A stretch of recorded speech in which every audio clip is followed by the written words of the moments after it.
दो तहरीक के बारे में बात करना चाहता हूँ। जो 1 महीना 2-3 महीना पहले भी ये मूवमेंट स्टार्ट था। उनके जायज़ मुतालबात थे कि सिर्फ उसको हल करे। वो कोई दहशतगर्दी नहीं कर रहे थे।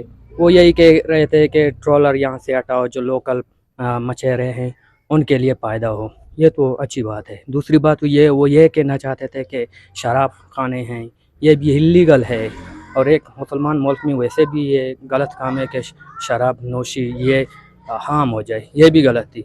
तीसरी बात ये थी कि सबसे बड़ा मसला तो यह है स्पोर्ट्स डिसअपेरेंस तहरीक के बारे में। अब जो ये मसले चल रहे हैं, इसके 2-3 बड़े वजह हैं।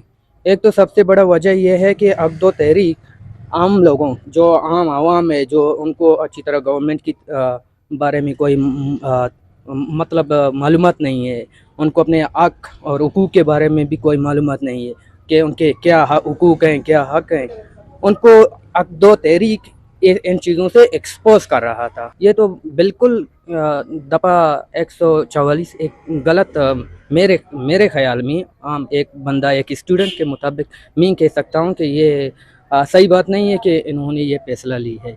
सिग्नल भी बहुत पूरी तरह बंद किए हैं, और जो मेन लीडर हैं उनको भी, ये भी मैंने अभी पढ़ा था, मेरे अपने ख़ानदान के लोग भी मुझे बता रहे थे कि उनके कारोबार भी सील किए गए हैं। उनको काम करने के लिए भी उनके फैमिली को भी कहा है, अगर आप ये मूवमेंट कंटिन्यू करोगे तो हम आपको फाइनेंशियली, मतलब ये ब्लैकमेल है एक तरफ का, मतलब जो ये कर रहे हैं, मेरे ख्याल में ये रिकंसीडर करना चाहिए।